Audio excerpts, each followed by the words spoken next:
What's up, everybody? Let me fix the title to the show real fast.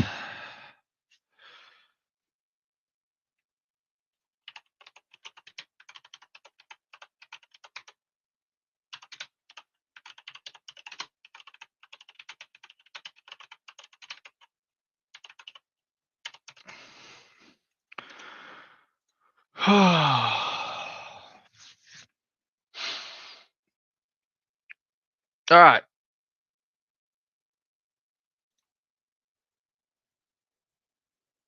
I guess it really doesn't matter. Nice. Anyways, what's up, everybody? This is Texas Shark Radio. I am Ty Smith, and we are live. We are live. We are live. Can anybody help? Can anybody hear me? The co-host. What's up, Joe?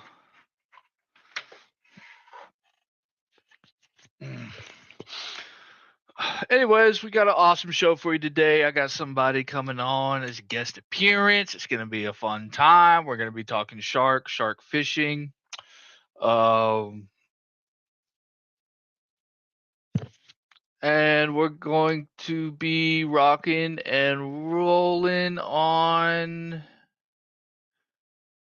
everything shark fishing.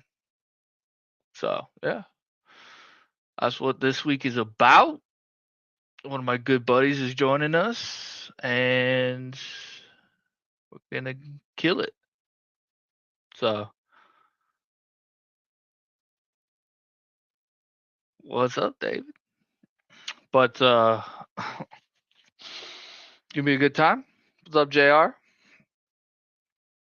Any 10-footers caught yet? No, no 10-footers caught yet.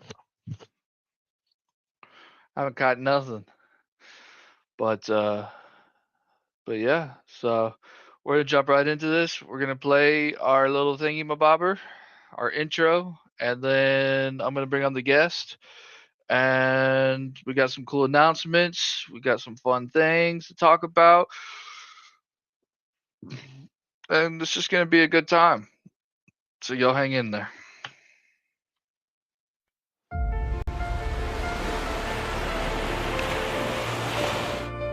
The Texas coast does not sleep, and neither do we. When the sun goes down, this is where we come together. Not for glory, not for trophies, but for the bond. Long nights, heavy lines, stories carried by the tide. Out here, nobody fights alone. Every cast, every pool, every release is shared. 'Cause this isn't just about sharks. It's about respect. It's about the coast.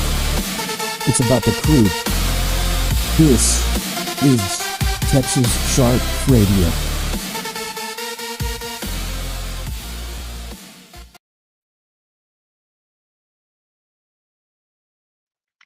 All right, so we got some work to do on that intro.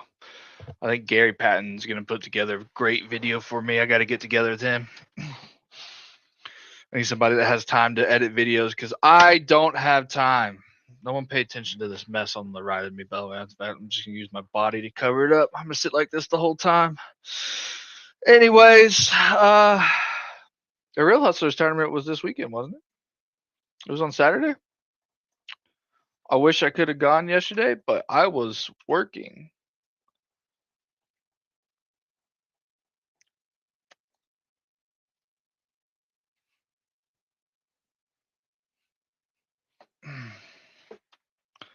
Anybody go? Nobody gonna talk to me right now?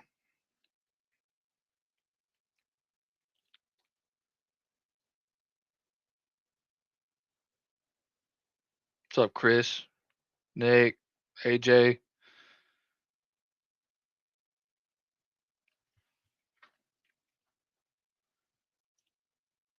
All right, y'all went silent on me. I think it's next weekend. Oh, it is next weekend. Maybe I can go then. It is next weekend. I don't think anybody's caught a 10-footer yet. I don't think anybody's this coming weekend. Yeah, it's this coming weekend. Real Hustlers is this coming weekend, March 28th, the Texas City Dike. They got some great sponsors and everything. Y'all go check that out. Dusty, what's up? Passive listening, but our surf looked like a washing machine yesterday. I think everybody's surf looked like a washing machine yesterday. It was a little rougher. No bueno. It's the good old what do we call it? The March wind. The March wind is just unbearable. But then it gets super hot and we don't have any wind. And so then fishing's just unbearable, right? So which one do you want? Do you want nice surf, calm surf, or do you want a nice decent breeze blowing? But anyways, I'm gonna bring on our guest. We're gonna talk fishing. We're gonna talk shark fishing. Y'all hold y'all's questions to the end. Me and Dion, or I guess Dion. It's Dion Hunter. That's my guest today. You know, one of the goats of our Texas community. Uh, Good buddy of mine, and so we're gonna bring him on. We're gonna talk to him. We're just gonna talk shark fishing. That's it. And if y'all got any questions for the man, he is a OG. He knows quite a lot. He's a great shark fisherman, and he puts the time on the beach. So if you have any questions about what he thinks and what he does, you should ask. So we're gonna bring him on, and we're gonna talk it. My man Dion. Hey, how's it going, guys? Oh, you know, tired of seeing your name above mine on the rodeo. Well, we had one 24-hour good trip, and then it's taken people 3 weeks to catch up. Right, right, yeah. Yeah. Well, I'm not even caught up yet, but so it's not even fair though. Yeah, well, I'm not gonna lie. I sometimes went, you get it good, you know. yeah. There you have your good days. Like even here in the Upper Coast, some days we have our 15, 20 shark days, and then some days we have our one shark day. So, Or no shark days. Yeah. or no shark days, right? Yeah. It's pretty rare if in the Upper Coast if you don't catch a shark, it's hard. It's hard not to catch at least like like a pup shark or something. Yes. Yeah. Well, yeah. Yeah, To do what we did down Pins is pretty is pretty wild. You know, that's normally Upper Coast stuff. yeah, that's not normal for pens. No. They'll definitely caught the. What would you call it? You call it they're moving through migration? I would assume so. But you know what? The funny thing is that there were other guys fishing not far from us, and they didn't turn a click. So it's choosing the right area at the right time. There's a bit of luck involved too, you know. Yeah. And Yeah. it was just crazy, you know. Yeah, I went fishing Friday and I was like, you know what? I'm not taking any bait. It's either I'm catching bait or I'm not fishing for sharks. So Yeah, sure, yeah. but I caught like 10 stingrays. I caught I can't tell you how many bonnet heads. I must have caught like 15, 20 bonnet heads. And then I caught one sheephead. And we put sheephead out and fresh southern ray and not a thing. Yeah. Yeah. There I mean, I know last weekend down Pins pretty much was the same thing. I mean, guys were running fresh jack, sheephead. They were running everything, whole smorgasbord, and guys weren't turning a click. And it's just amazing. I can just change. Conditions change, you know? Yeah. And I mean, yeah. Last weekend I went to Matagorda. I put out 2 baits. I put out basically a half a jack, and I put out a whole cow nose. And biggest shark I caught was 7 foot. better than nothing. Right. Right. Yeah. But Yep. yeah, I had a 6-foot sandbar eat my whole cow nose at 1,000 yards last weekend. That was you gotta love that. Oh, 100%. Yeah. Well, I mean, that, like I said, it's better than nothing. That is very true. I don't know, Dion. What are you seeing out there this year? It's a little different. It's I think last year in the beginning of the season there were just no fish, and it took us a while to kind of just start getting fish on the board, and just start seeing the water temperature stayed cooler for longer. This year, it never really got cold. I mean, we were catching bulls, big bulls in December. There were big bulls in January. They've never really gone away. So the big female bulls have just stayed there, and the water temperature down Pins, even I think I was looking today, it was 72 degrees, which is, I mean, for this time of the year, It's warmer than normal. pretty warm. And then the jacks have showed up in the surf. The jacks are on the jetties and all that kind of stuff. So I think we're in for a bumper season. I think we're in for some big fish, And Yeah, I'm excited. I'm pretty excited too. It's gonna be challenging because we're under pressure from the outside world, with shark conservation. So we're going to have to be very careful on how we do things. And, everywhere we see, people are just coming against. And it's the whole of the United States that it's coming against, So us as ambassadors of the sport, we're going to have to be very careful on how we land fish. We need to know the rules. Yeah. And, these prohibited species, like a sandbar, if you read the rules, they're not supposed to leave the water at all. They're supposed to be submerged the whole time. And I mean, we're seeing guys pulling them out, pulling them up on the jetties and all that. So we're going to have to be very careful on how we do things because we want to protect our sport. So. Yeah, no, Yeah. I completely agree with you. I've started leaving all my sharks in the water as far as I can. Oh, 100%. Yeah. Especially if and I mean, if you got a big crowd around you and you start dragging sharks up the beach, yeesh,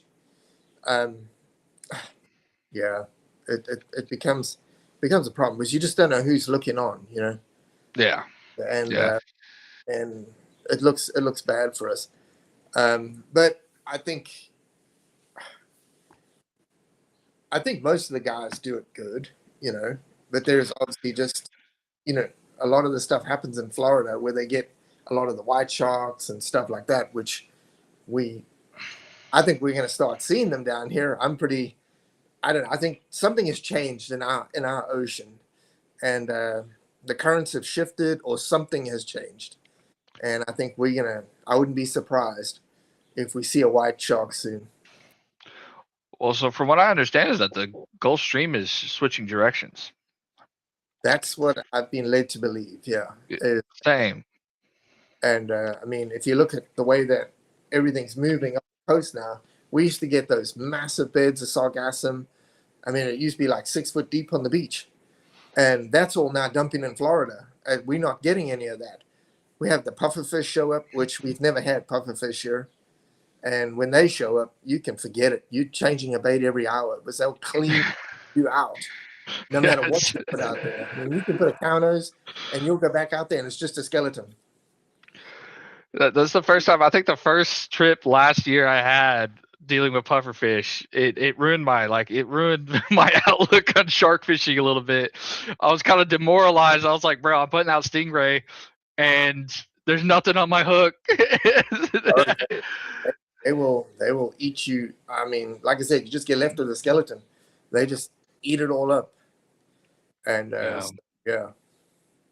So we're doing a clinic next weekend on the 28th at Nick's shop, and it's going to be team breakaway. So it's going to be Carol, Christian, and myself. We're going to be talking about, equipment, reels, rods, line. Carol's going to be talking about that.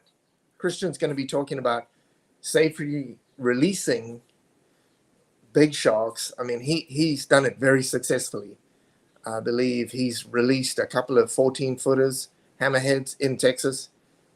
And, I think two of those were, 2 years ago or last year? It was 2 years ago, yeah. 2 years ago? one was close to 15 foot, and safely released them. They swam off, and I mean, so that was pretty good. And then I'm just going to be talking about baiting, kayaking. Obviously, now that we're all back to kayaking again, deploying bait, just rigging baits. So, yeah, and then how we deploy our baits. I'm actually going to get on a kayak. We're not going to be in the water, but get on a kayak and actually show people exactly how I do it when I'm out there. So people just have an idea. It will be video. It would be live. It will be live. Live as well. Yeah. So. Yeah. Awesome. Well, yeah. If y'all don't know, their team puts up on a lot of numbers. Carol's a great fisherman. Dion's a great fisherman, and so is Christian Halterman. Christian Halterman has put up some big fish in the past couple of years. So it'd be a great learning experience for anybody that wants to kind of feel it out, know, and learn something. That will be at Breakaway Tackle, right? Yes, yeah, in Corpus Christi, yeah. It'll be at Breakaway Tackle in Corpus. 9:30 on the 28th, which is Saturday morning. And the weather's supposed to be bad in anyway, so not many people are going to be fishing. So I'll come support us, Ah, well, I wish I could be there, but unfortunately I work on Saturdays now. So, but I'll be supporting y'all on the live stream. I'll do my best. Yeah, for sure. Yeah.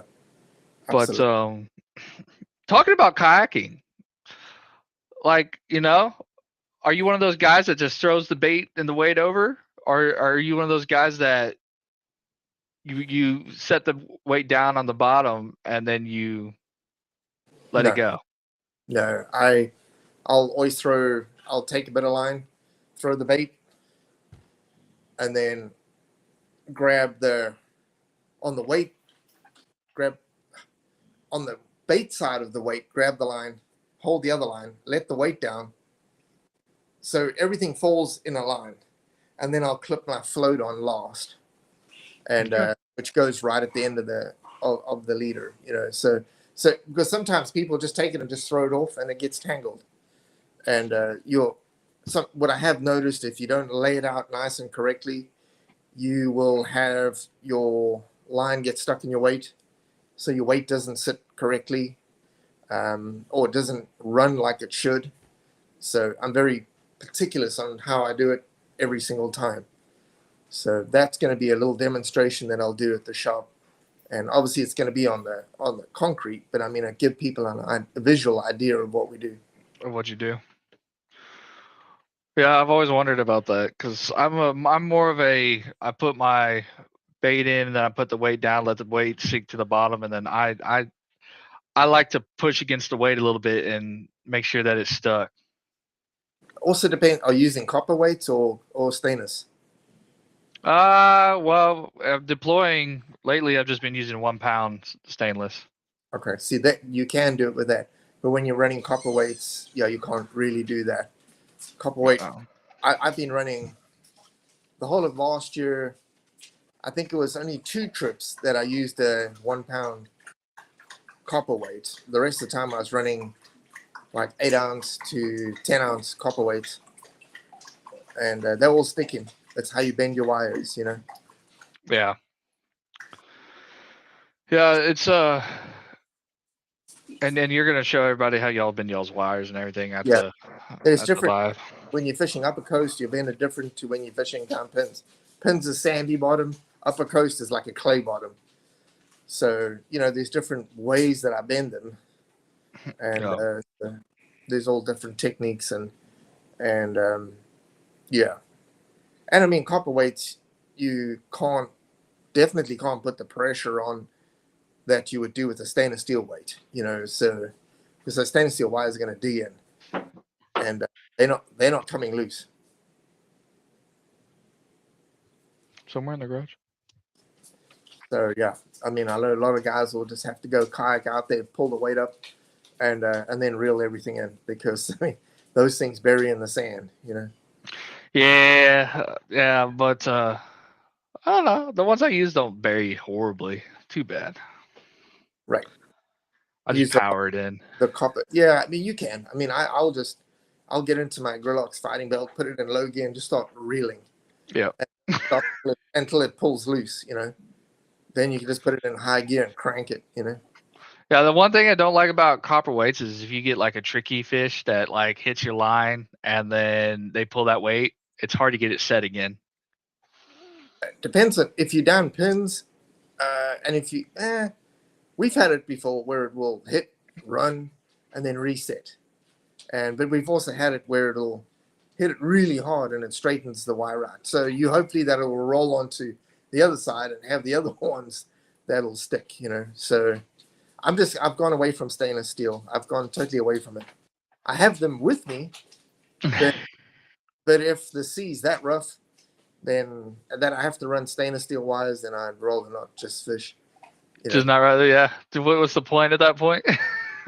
Yes, It's not like when you're fishing, in the Sharkathon and fishing for $20,000. Well, even at Sharkathon, I was running copper weights in that rough sea, and they were sticking. It's how you position your baits too. You always got to go into the current, and if you're going sideways on the current, that's just going to wash out. But it's going to wash out with stainless steel wires too when the sea's that rough. Yeah. Yeah, I was glad that mine stuck. Mine stayed. Yep. So. Yep. I was pretty happy about that because there's nothing more demoralizing after kayaking, 700-800 yards and then watching your line go across the beach. Yeah, that's why I don't do that far. That's why I don't go that far. Yeah. Yeah. So, yeah. Oh yeah. No, you're a short drop fisherman. I mean, and I think everybody has to have their unique style of fishing, and it works for me. That works for me. I'm confident. I fish the waters that I'm fishing in. That I find that I choose for myself, and that's very important. So I'm going to stop where I feel is going to be my best chance of catching a fish, and I always look for holes. Always looking for the holes, because if you're fishing a hole, you don't have to drop your baits as far. Because those fish are going to be in those holes. Yeah. On the side of the banks, and on the wash, on the other side, like fourth bar, and we fish pins a lot. So it's a total different fishery to fishing upper coast. So yeah, and the cutoffs. When you get those swim throughs and all that, and you dropped it 1,000 yards, that's depressing. Especially when you're kayaking back from dropping it 1,000 yards and you get cut off on the way back. On the way back. Yeah. Yeah. You get back to the beach and your line's cut off before you even make it back. Yeah. Right. So we do well. We do well fishing in closer. And but it's all about, like I said, it's all about me choosing the water that I believe will be successful in, so that I don't have to drop that far. That far. I get that, and then we look for holes down here, and at Matagorda, that's where a lot of people catch their big fish. They don't catch them far out. They catch them up close at Matagorda too. So. No. Well, Matagorda to me is a very, I think anybody that's learning how to fish, especially shark fishing, because of the numbers that you can pick up there, that's a good place to go. Yeah. And just there's a lot of bulls, black tips, sand. This time of the year, the sandbars. It's just a fun fishery. And if the weather's pretty good, you only have to deal with that first bar. That's it, to get out with a kayak.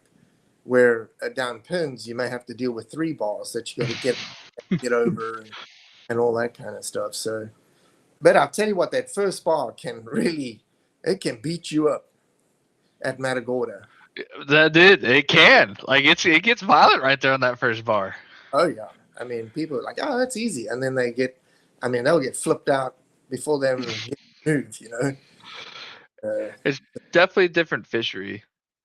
It is. But That's what I love about the Texas coast. You know, we have McFadden, which is a completely different fishery Uh, than Bolivar, and then we have Bolivar, which is a completely different fishery from Galveston, and then you got Galveston, Surfside, then you have Matagorda, you have Sargent, and then you have Corpus, Port A, and Penns, and everything.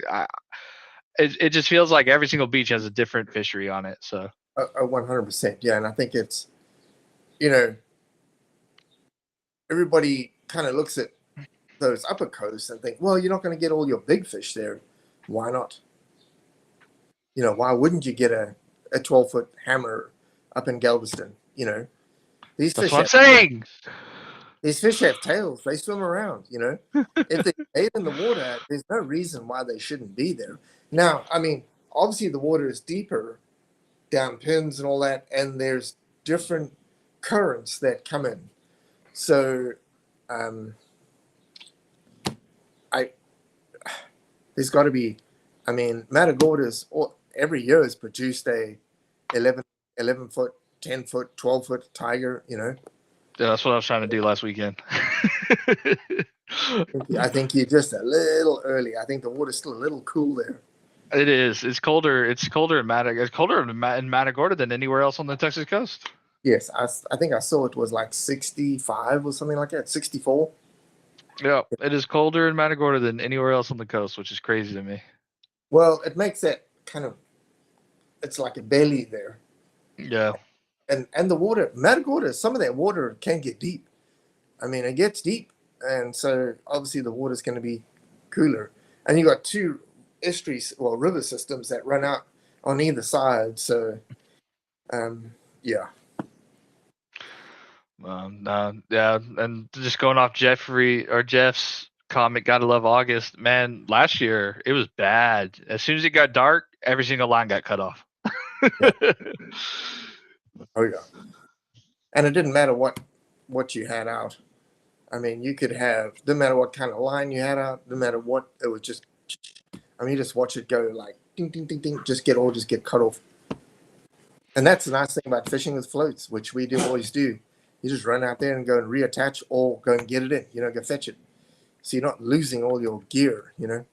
I'll tell you, it's a nice feeling to be able to go do that this year. Now that I'm purely running kayak this year, it's a nice feeling to just have the floats on there and be able to go and change baits whenever I need to or anything else like that. So right. And then also, you know where your fish are. You know, when you're fighting a big fish, you can follow it and say, "Oh, right, it's going." You know exactly where it's going. You know? So, you know, we've had a lot of reties. I know you've retied to fish. I've retied to fish. Yeah. Following floats. So, because you know, I mean, when your line's out there for a long time, you're gonna get nicks in it most likely. Yes. And you might get, and you most likely when you put on a big fish and you put that drag on that big fish, when you have nicks in your line, you're most likely gonna break off. But when you have that float, you still have that slim chance of, hey, I can go reconnect. Especially if you can kayak as fast as Dion. I'm fat. I can't go as fast as you, but well, I mean, we go to our place, you know. I'm Yeah. not as fast as these guys that use the pedal drives, but I'm not also spending thousands of bucks when I hit that pedal drive on the sand and break it, you know. Yeah. Yes. Yeah, I've been part of all that. We do have some questions. I know I can answer one of them, and then one of them you'd probably be better to answer. When is it better to fish Mata? Juan Velasquez. You know, April, May is a real good time to fish Matagorda. If the water stays the temperature that it is, I believe those sandbars will still be there. But I mean, like last year there was something up with Matagorda. It was just quiet. There was not a lot of, you know, those sandbars didn't really show at Matagorda. But the year before that, I mean, it was chaos with the sandbars and stuff like that. You go down there and catch 10 sandbars during the day, you know, and you'll be fine. So Matagorda, and then you got to watch out for the rainy time, because then those vicious little critters come flying out of the brush, those mosquitoes. Yeah, no joke. That's no joke with that place. They attack you. So especially if you fish further up towards the land cut. The beach gets narrower, so you're much closer to the brush. So if you're a little warm, those mosquitoes are eating you. Yeah, if to be honest with you, if I see the wind's not going to be over 10 miles an hour down Matagorda, I won't stay over the, like, I'll make sure I'm out of there before the sun starts going down. Oh, Carol and I did a trip there, and drove down the beach, and I don't know, drove to like 15 miles down the beach, and I got out the truck just to and I got swarmed by mosquitoes. So I jumped back in the truck again, turned around, started driving back again, and met her coming up the beach, and we turned around and went down pins. We just like, screw that. We didn't even get out the trucks. We just turned down to pins again, you know? Yeah, Matagorda's a different monster when it comes to mosquitoes, man. Yeah. And you know what, but it's such a good fishery, so sometimes you just got to, do your best, Yeah, make feel a the fire, pain. make a fire behind your camp and just throw all the plastic that you can, all the trash, throw it in there, smoke them out, hopefully the wind doesn't change, Right, exactly. No joke. But like you said, 10 mile an hour plus, that's okay, because they can't deal with that. But I mean, but 9 times out of 10, here at about 3 o'clock in the morning, the wind dies down totally. Yeah, they'll eat you. Yeah, and then it's truck time after that until the wind starts blowing again. Yeah. Yeah, you were saying there was another question. There was something about Bolivar. Yeah, that's the one I was going to answer. What do you think about Bolivar? Just a quick thought. I think there are I think there's honestly 3 different fisheries, or I would almost say 4 different fisheries on Bolivar. So the 76 and up on Bolivar, 76 going towards the what do you call it? Oh, I can't think right now. The 76 going towards the ferry, the Bolivar is flats. I know people catch decent fish up there. 76 down when you get closer towards Rollover Pass. But on the ferry side of Rollover Pass, you're getting deeper water. It gets deeper. You have some structure to fish. And then now, if you want to go past Rollover Pass, kind of Rollover Pass to McFadden, you're definitely fishing deeper water until you hit the McFadden area. And then you have a whole different kind of fishery down McFadden. So yeah, I think you can do a lot of good on Bolivar. I see a lot of numbers on Bolivar. Heck, me and Lukey put up 20 sharks one day in Bolivar. And so it just all depends on kind of what you're looking for. I know last year, Bolivar was the place to be. Galveston and Surfside was miserable, and we were catching all our sharks on Bolivar. The Reds and Jacks also were just swarming down McFadden and Bolivar, that area. But yeah, so I think Bolivar's a great place to fish. But that McFadden is also a real good place to fish. But it's a very, very interesting fishery. The first time I fished there, yacked out a bait, dropped the bait, and I didn't bother sticking my paddle in the water because, I mean, Matagorda, the water is always dirty. It's always feeling for those bars. I didn't bother doing that. The next time I went down, I stuck my paddle down, and their water was probably about 5 foot deep. What the heck? And we were absolutely nailing the fish. So it's a shallow fishery, but there's a lot of fish. Yeah, and someone said something to me this weekend, where he heard it from somebody else. It is honestly true that down here between Surfside, Galveston, and Bolivar, you follow the clean water just like anywhere else. A lot of times when Bolivar's dirty, Surfside and Galveston's clean. A lot of times when Galveston and Surfside are dirty, Bolivar's clean. So whichever one you're going to get the cleanest water in is where I'd go fish. And that's kind of the same on Penns, I've noticed, just the times I've been down there. The cleanest water is where the fish is going to be at. And you got 50 miles, or you got however many miles. It's 50 something miles on pins. 60 miles, yeah. 60 miles. So if you go down to the 20 on pins, I've realized that if it is clean at the 20s, but if it's deeper or if it's dirtier down in the 30s or 40s, you obviously want to fish the 20s, and it's just. But I know you, Dion. I'm sure you've done it as you drive down pins and you go and try to find the cleanest water, and you've turned around, driven back down. So, well, we've driven all the way down into the 50s and then turned around and came back and fished in the 20s because that was where the best water was. And then we've driven to the 20s and then had reports of that the 50s were looking better. Then pack up and run down to the 50s. Or down. I mean.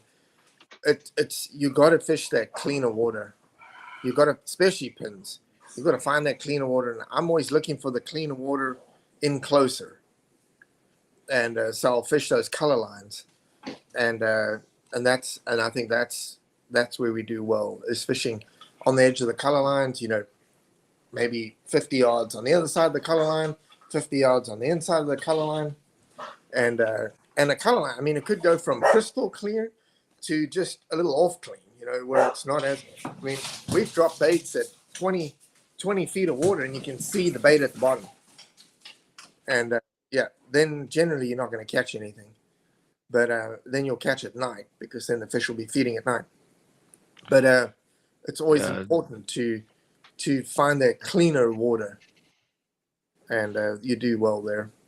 Yeah, I think the best shark fishing days is clean water with a little bit of rough surf. Yes. To keep the water moving to where it's not just crystal clear silent. Because crystal clear silent, I don't catch anything all day, and you have to wait till nighttime. Right. And also, you get that chop on the ocean. It just breaks the silhouette up just a little bit, and it just gives that little chop. I like 10, 15 mile an hour winds. I don't mind that. That's cool for me. And just puts a little chop, and it helps you a lot. Yeah, last weekend in Matagorda, I was, we were fishing in 10 to 15, and I was following my lines back though to get the bow out because I was leaving big bows on my long drops. Another reason I don't drop long drops, because then you drop a drop. What I normally do is if I do a longer drop, I will put the line. I'll put the line across my side and then yak back and pull the bow out as I'm going. And then the person on the rack will just tighten up the line and then eventually just pull it out. And then you'll have it straight in line with you. And but if you don't do that and you try and reel that bow out, it takes forever. So, I mean, that's why we have radios, be in contact with the tower. Like, hey, I'm coming back, put tension, and then I'll start yakking back. And I'll actually go towards the other line and then try and pull that bow out as much as we can. And that helps. But when I'm dropping, normally in conditions, if they pretty calm and all that kind of stuff, I'm running 2 baits at a time because I don't want to waste time. I'm rather just running 2 baits and go, So it does help a lot. Yeah, I get it. And then in all honesty, we've talked about it before, where it sucks whenever you pull up and you're dropping your baits, you got a nice line going, and then somebody comes up and goes 7 or 300 yards farther than you out of the water. Right. 100%. Well, then you just got to, you got a choice. You can either stay there or pack up and leave. But if I've chosen a spot and I'm really happy with the water and a guy goes 300 yards down from me, that's okay. I don't mind because I'm happy with the water that I'm in. But, I mean, he's going to block you in. I mean, they'll definitely we have cut down on our spreads that we run. I'm not running 6 lines anymore.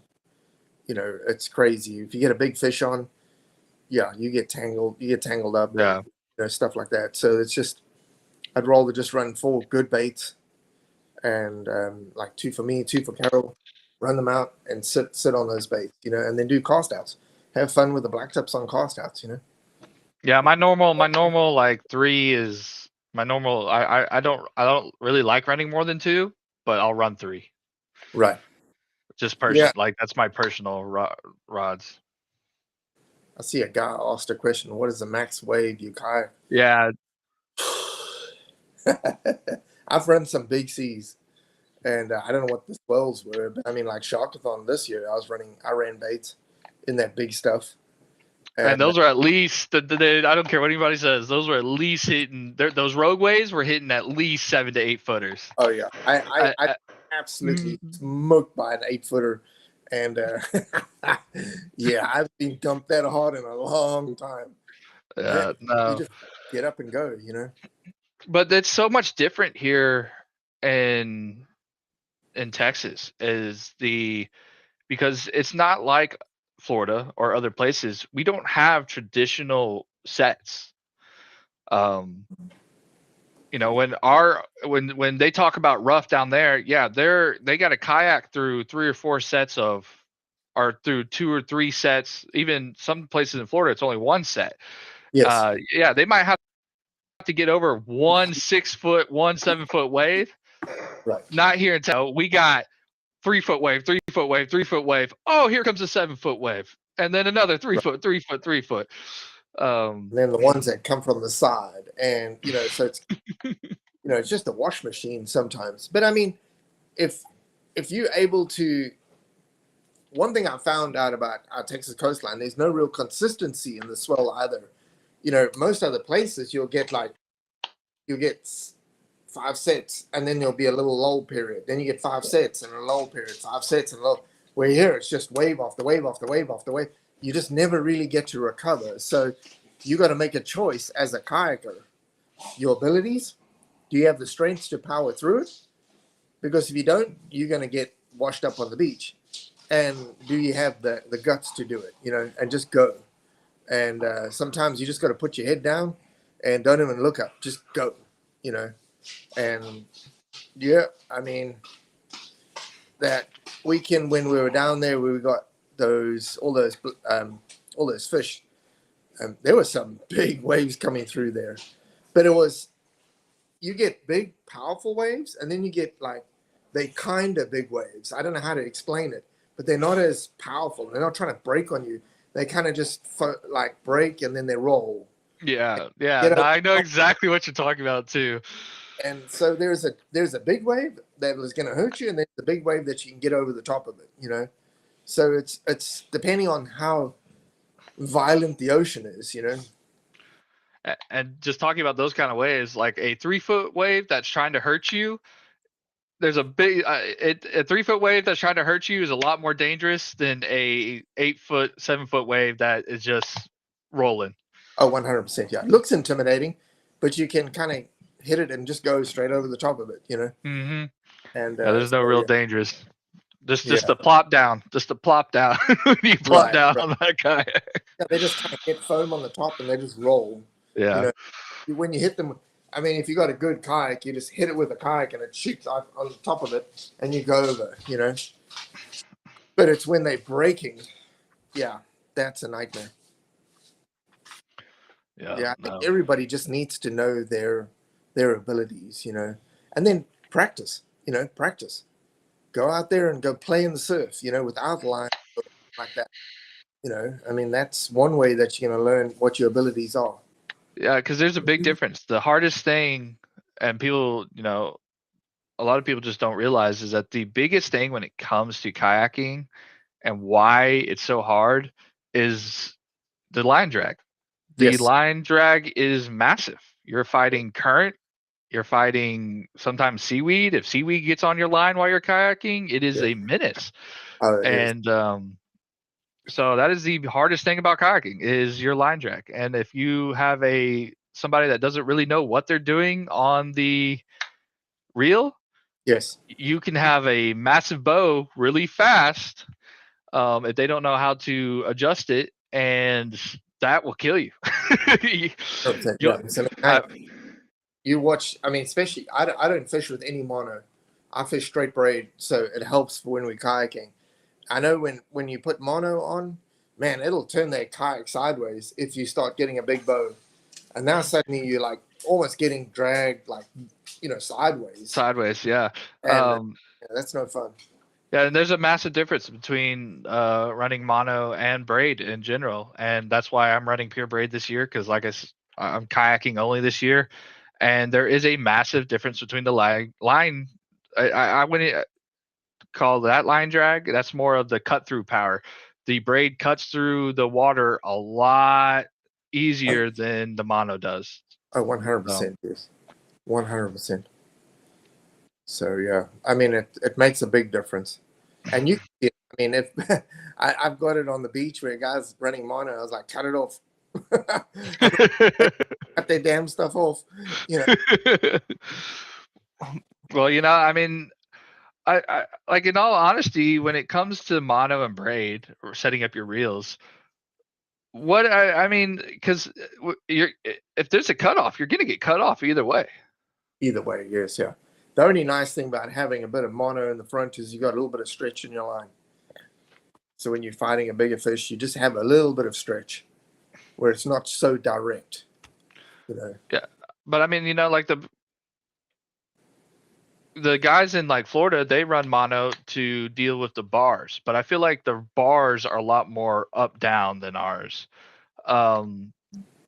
To deal with the sharks. There are some places here, of course, in like Matagorda, I would say running mono is probably smart because if you get a big shark and he's going to run up and down that bar, he's good chance he might cut you off when he runs up and down that bar if you're just running pure braid. I've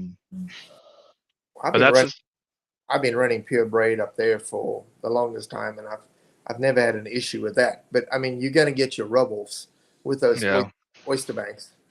But again, I just try and find the holes and fish those holes, so you're not running across a bar that's, and we have pretty good success with that, but if you're just running baits over a bar at Matagorda, yeah, you're going to get cut off. Yeah, for sure. Yeah. What's up, Spencer? What's up, Paula? Any other questions that I missed? I see Christian's on. Yeah, Christian Halterman's on. We were talking about you earlier, Christian. All the horrible things, man. All the horrible things. Yeah, he'll be part of the clinic too. So, yep. Yeah, I did. It made me mad because he was dropping 1,000 yards with an 80 wide. I was like, how in the world do you have enough line on your 80 wide to drop 1,000 yards, and then to fight a big hammer? And when he told me, I was like, oh, well, that makes sense. And now all my reels are spooled up like Christian's. Right.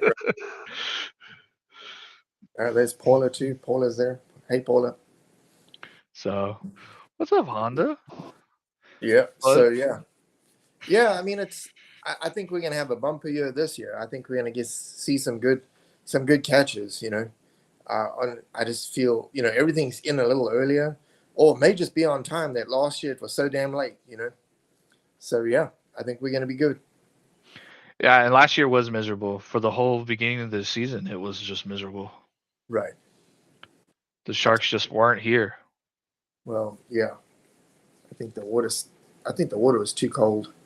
Or there was something up with it, Yeah, I don't know what it was. But last year, I mean, even the upper coast, like it was miserable trying to catch sharks in the upper coast. We weren't seeing numbers until I think August last year. Well, last year was a miserable year for me. I waited until December to get a over 100-inch fish. I was like, seriously, this is the worst year ever for me. And then December, I get a 101-inch bull, And that's a nice bull. Yeah, I was like, damn. I was like, So, yeah, that happens too. We'll change it this year. Yeah, and then it's baits. Let's talk about baits for a little bit. What? How do you change up your baits depending on the kind of or time of the year you're fishing? Yeah, it just depends on the time of the year. I mean, like this time of the year, I think your fleshy baits are your better baits because my theory is you got to fish with what's in the water, what bait is right there at the time. So when the jacks are running through the surf, I mean, it would only make sense to fish with the jacks. You know, when the stingrays show up, you know, and you're catching a bunch of stingrays in the surf, that's what they're eating. That's what the fish are eating. So, I mean, you can never count out a gaff top or a hardhead. I love a live gaff top. I absolutely love a live gaff top. Yes, yeah, and I mean, we've caught tigers on gaff top, and you know, they'll eat them because they're there. I mean, so I'm always looking at what's available, and I've been to Matagorda with an empty cooler, no bait, nothing whatsoever, just with some fish bite and shrimp. That's it. Catch my bait, run it out, you know, and do well. You know, catch 14, 15 sharks. You know, because you're catching hardheads and gaff tops. You know. Yeah, I mean, I tried. That's what I was trying to do down in Galveston this on Friday, and I caught all kinds of bait, but the sharks were not there. Absolutely, yeah. So, you know, right. but I mean, and there's a lot of sheephead around at the moment. They're a good bait. Sheephead's a very good bait. I mean, black drum. The drums stop moving in the surf. Use your drum, you know. But later on in the season, when it becomes warmer and all that, then definitely you want to be running like stingray and stuff like that. Cow nose, southern stingray, you know, that kind of thing.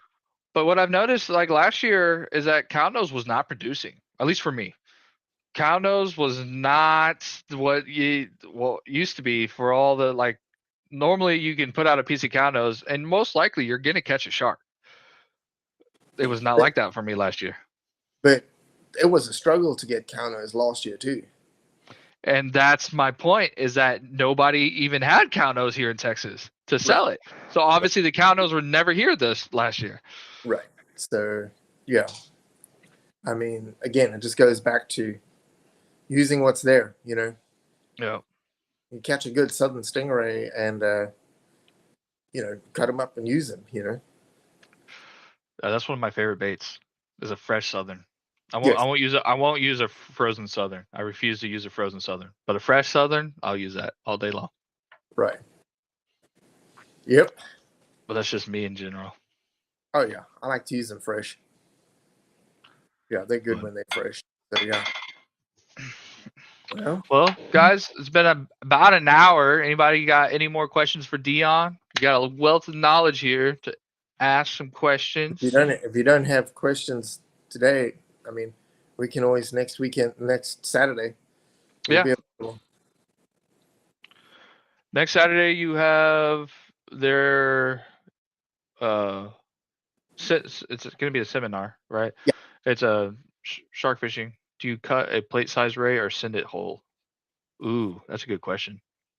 Plate size ray, normally just trim the wings and send it. That's what I do.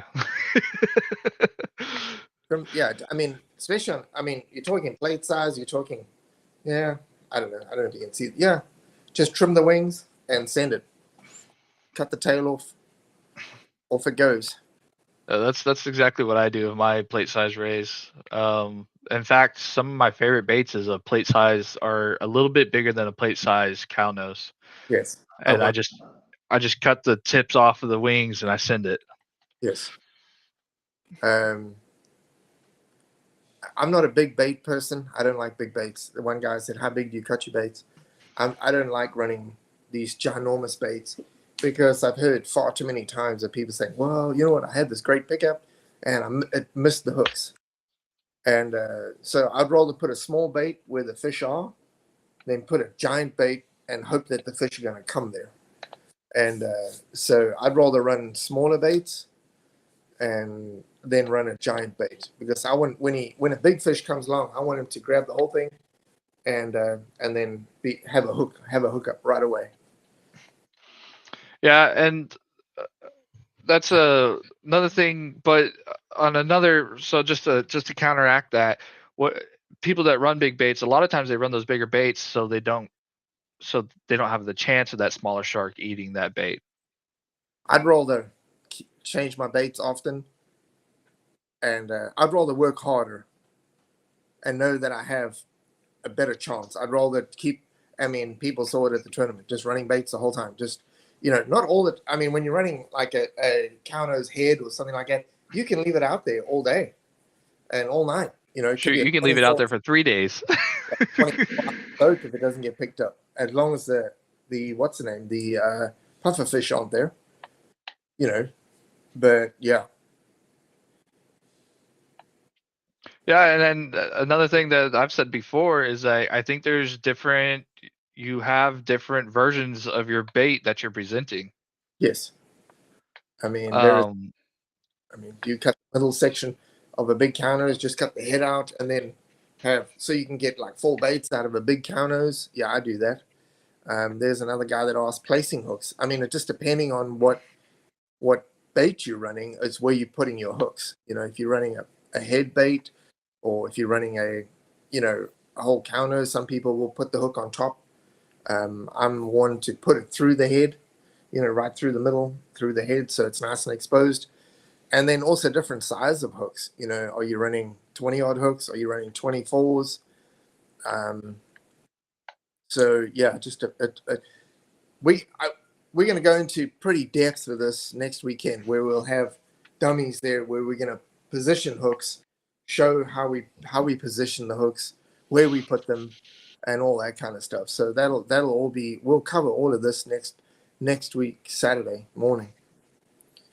So it would be good for a lot of these guys to, like Sergio. I think Sergio was.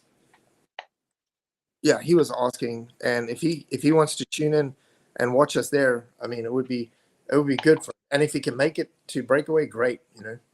He'll be a little busy next weekend with his rubber bands or no rubber bands. I always run rubber bands. Definitely rubber bands. Yeah. Always run rubber bands. Yeah, because at least if you put a rubber band on a frozen bait, when it defrosts, the rubber band kind of like will tighten as the bait, So where zip ties, they will come loose. Yeah, I like rubber bands for sure. I think that it's massive. I also have started doing a different thing now on my hooks. Is like I bury my I wouldn't say I bury my hook.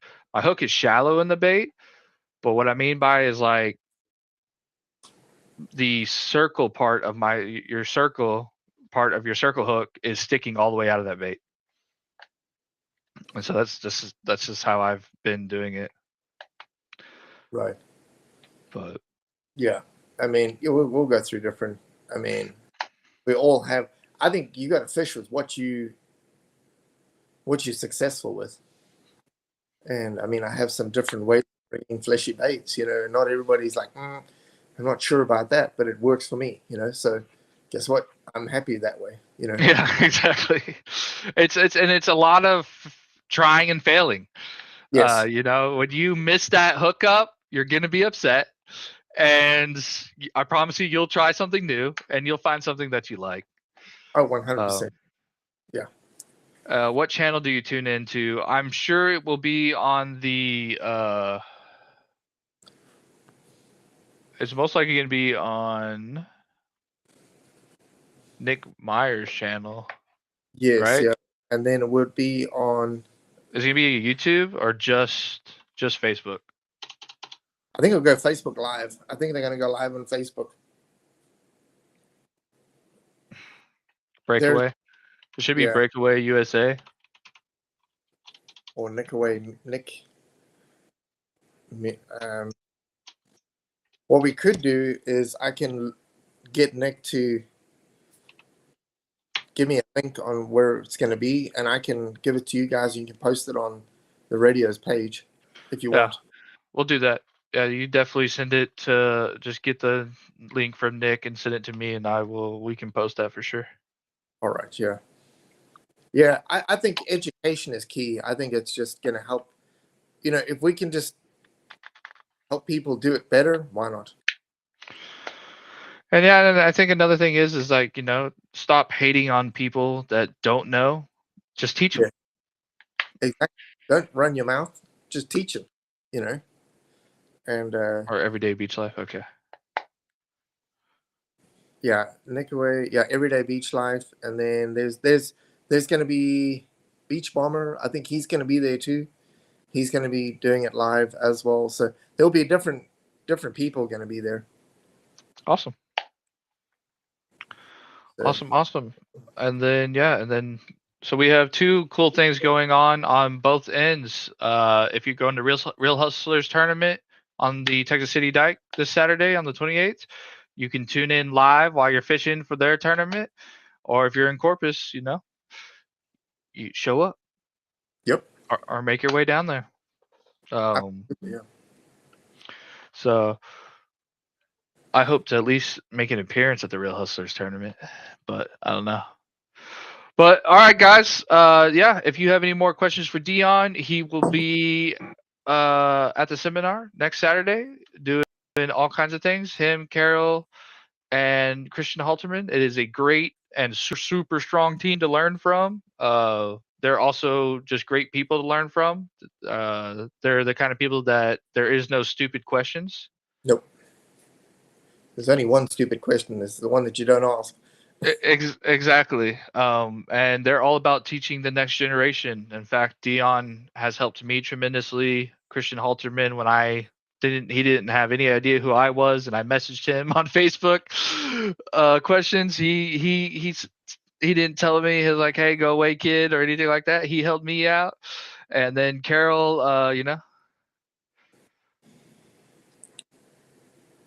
Carol helped out. Carol's like my beach mom, so. Yep. I hear you. So, but so super great team to learn from. And Dion, I appreciate you a lot for coming on, man. Yeah, it was a good show. Yeah. And y'all make sure to tune in to that stuff. And of course, we'll be live next Sunday. We have a awesome giveaway for y'all next Sunday. So y'all make sure you attend. I will post it throughout the week. I will post about it throughout the week of what it's going to be. The giveaway is. But yeah, make sure y'all show up next week because we do have a really nice giveaway you're going to want to be here for.